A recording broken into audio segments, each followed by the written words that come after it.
Alrighty, welcome to Global 14. The Kurt goes down every Wednesday night, 8 p.m. Eastern, 5 p.m. Pacific, 7 p.m. Central. We are live with our special guest of the evening, Mr. Eric Beasley, hip-hop genius, co-founder, URL TV, URL Ultimate Rap League. How are you? I'm good, man. How are y'all? Yes, indeed. I just want to thank my brother for calling in, man. A lot going on since Summer Madness and Summer Madness, man. We got to talk about it. A lot of accusations were flying around prior to Summer Madness. I thought this was kind of funny, me looking from the outside in, but actually knowing where it started from, how it started, in the dream that you guys made reality. And now that everybody's making some nice money, here comes the complaints, the blogs, the this, the that, and it's really kind of, I'm not saying that anybody's not going to have complaints. Whenever a business grows and you're trying to keep up with it, there's going to be some people that have some things that they want to say or that they want to see change. And, the only thing I was thinking when I was looking at these blogs was like, damn, couldn't they just all sit at a round table and discuss this stuff instead of kind of making it seem like, people behind the scenes on the URL like you, Smack, Chico, Norbs, and, you guys are dropping the ball when it comes to taking care of these guys. When you see these blogs, how do you feel about that, brother? I mean, sometimes I just laugh at them, but sometimes I'm annoyed. I'm a human being. Right. A lot of people don't know behind the scenes. We take care of a lot of these guys. When they're in jams, they get locked up. Lights are going off, rents due, car notes, this, that, the other. Right. We all, we give money to them that behind the scenes that people don't have no idea about. They don't even know. Yeah, it would be nice, but I think we live in an age where you have Twitter, you got Instagram, and you can have a voice. So they know if they put out a blog, they're going to get hundreds, thousands of people maybe to watch it, or 40 or 50,000 people blowing up their timelines. That's what they want. They want the attention. So right. They're going to say and do certain things. But a lot of these guys need to remember, because before URL came into existence, the urban battle rapper was not eating. It was dominated by the suburban battle rapper. It was a whole different vibe going on. So a lot of these guys are able to put groceries on their table now. And some of them are, kind of able to make it by off of doing battles. And a lot of that is due in part to the platform that we provided with URL, the amount of celebrity interest, the way the battles are shot, the venues, the way we've been able to tap into the pulse of the people and get them to actually come out to these events. And the engagement that we have with our audience, that makes this whole thing interesting. And the other outside websites and platforms and networks and places where we've been able to get battle rap on that people wouldn't even think of before we're doing. So it's at an all-time high, and it's bigger than ever. So I think a lot of these guys need to remember that a couple of years ago, nothing was going on. If we didn't come back, these guys would not be making a living off of battle rap. I seen a blog, I want to say it was Cortez, and shout out to Cortez for actually saying that, he's tired of the bickering, he's ready for solutions. You know what I'm saying? I did feel what he was saying with that, but at the same time going on and saying what some other league provided them, and what you guys didn't, I just thought was like, okay, these guys are basically seeing what these dudes are doing and just may have the avenue to get more money than, URL can get because of sponsors they know, whoever's behind them or whatever. You never know. But I just think it should all be in-house. Let me tell you something. A lot of these guys, what they don't tell you is when they go to these other places, pardon me. Got allergies, pardon me. A lot of these other places are not paying them more. You know what I mean?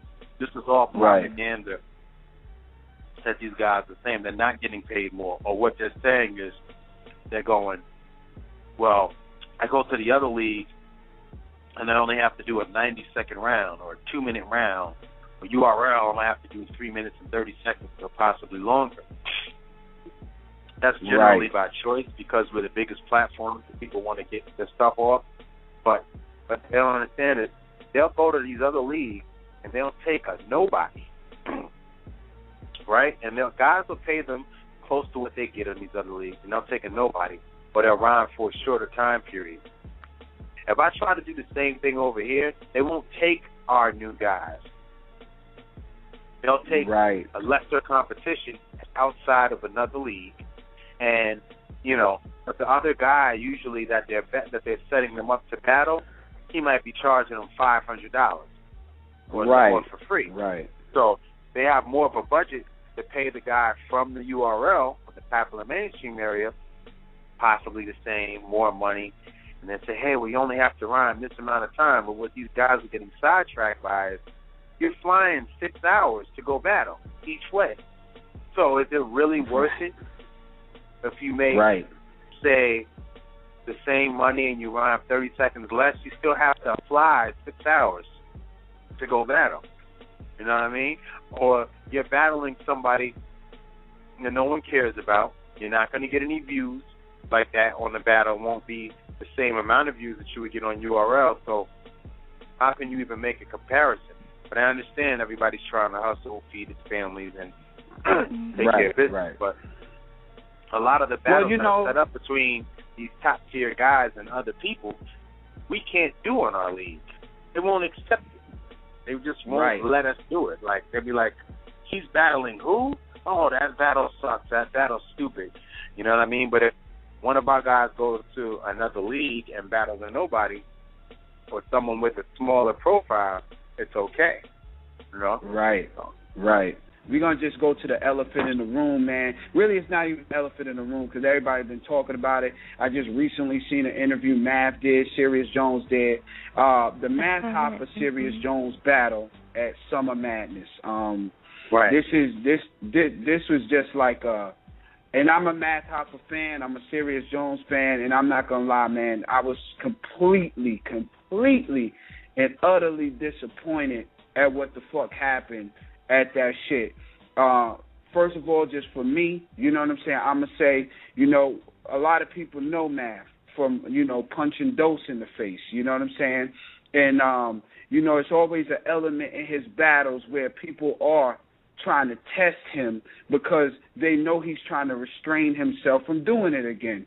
And I always never liked that, you know what I'm saying? Like, damn. Why they trying to get close to the man? They want the man to punch him in the face again. You know what I'm saying? Like, yo, I wish they just let him rap. I wish they just let him do his thing. And he has been doing his thing. He has been going to these places and doing his thing.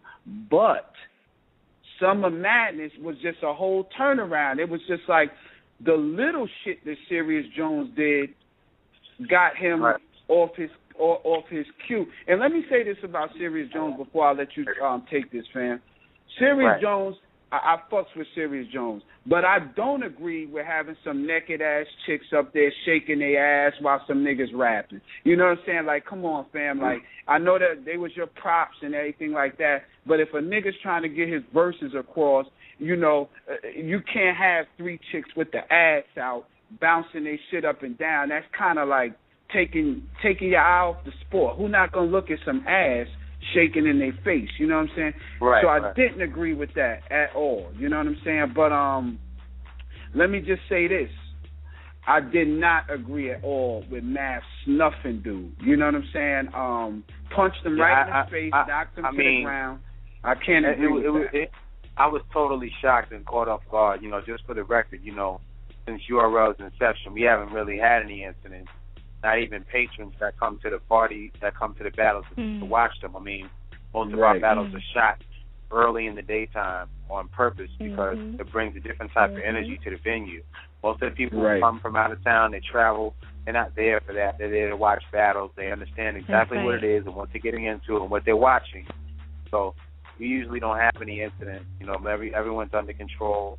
It's a multicultural environment. You got white people, Asian, black, girls, everybody. You know what I mean?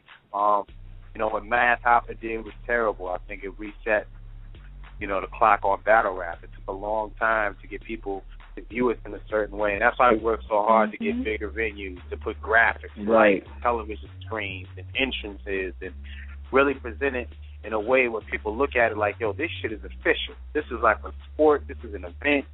This is dope. They care about this. It looks like they spend money, and that's why it's growing. And when you go and hit somebody, it just makes it seem like, oh, that's that fighting shit. Now, you got sponsors who don't want to be involved with you. You got celebrities who don't want to come to the events because they're afraid that their brand could be damaged if they're caught in the middle of a fight. You got people tense and on guard, and it's very destructive to the culture. Now, it wasn't a mistake. Yeah, it was a mistake. Was Math an evil person? No, not at all. But he had to be banned from URL. He would no longer be in URL. He would no longer be allowed to attend events or participate in any URL activities, because you have to send a clear message, as much as we like Math as a person, that he cannot come and violate the rules, and there'll be no repercussions. Because then the next guy thinks that he can punch somebody in the face, and then it just takes away from the sport. And the whole thing of the sport is to beat your opponent lyrically or verbally, not with, this is not a boxing match. It's not UFC. It's URL. So I think he needs to understand that as well. We need to send a message to our fans, potential sponsors. They need to know, hey, that guy has been removed from the company. He's not hired by them anymore. He's gone. And that will, kind of give us a little bit of some type of a resolution. It's unfortunate because it's nothing that can be taken back. You can't take back the punch, and it's unfortunate that it happened to Sirius and that he has to deal with that whole thing of, people saying shit to him or making fun of him or ridiculing him. It's unfair, and it's like, we never released the footage, just for the record. URL does not release the footage. We don't plan on releasing the footage.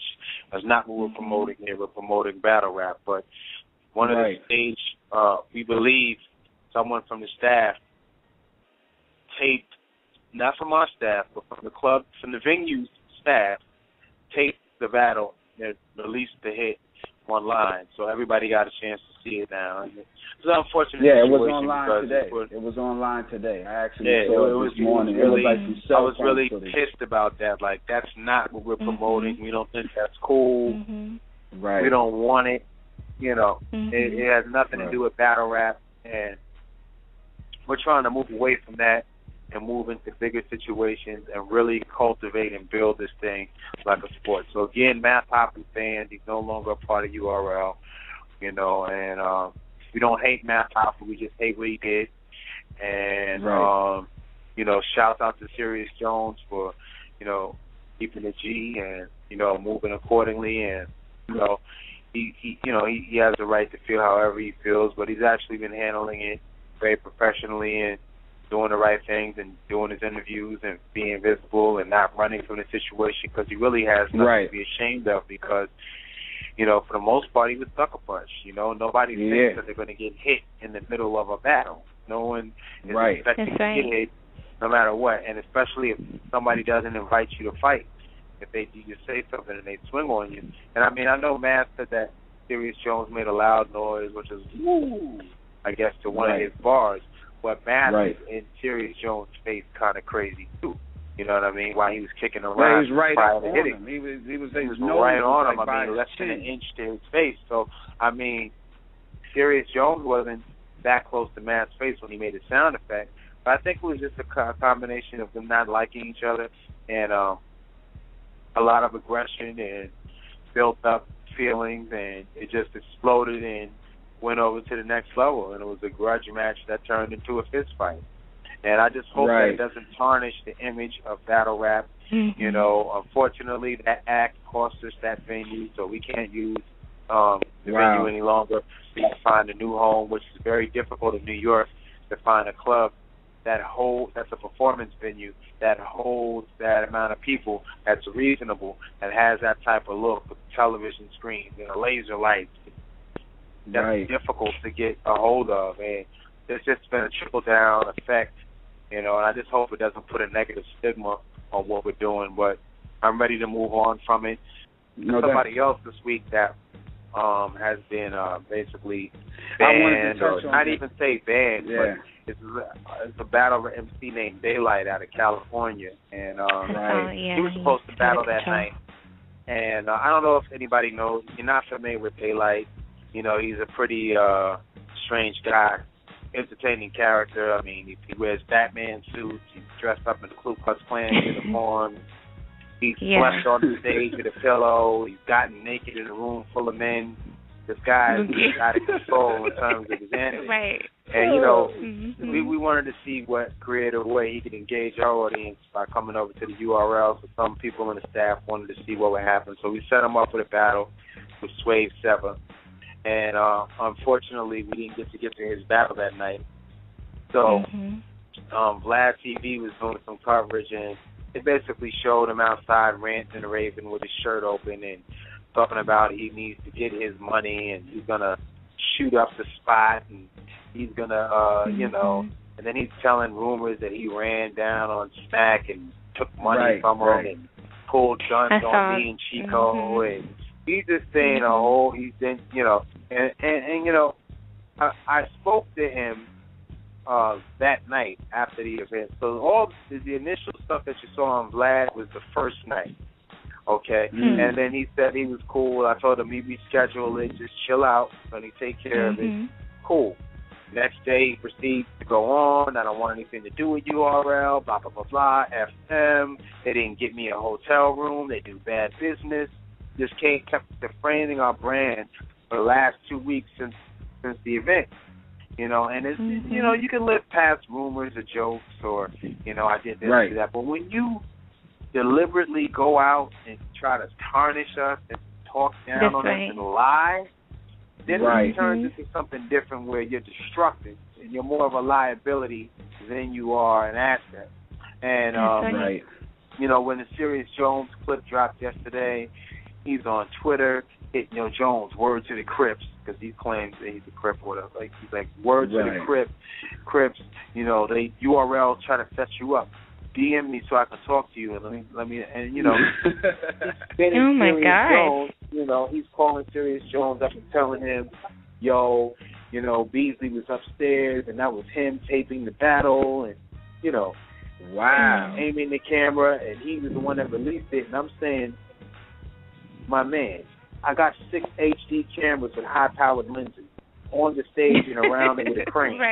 Why would I take the thing off my cell phone? That makes no sense. If I wanted to release the battle to humiliate you or get at you, I'm going to put out a full battle. I signed you. I got your signed approval and everything. So, he's telling this guy that I'm doing that. He's telling people that we paid Matt to hit Sirius Jones. Like, he's telling big publications.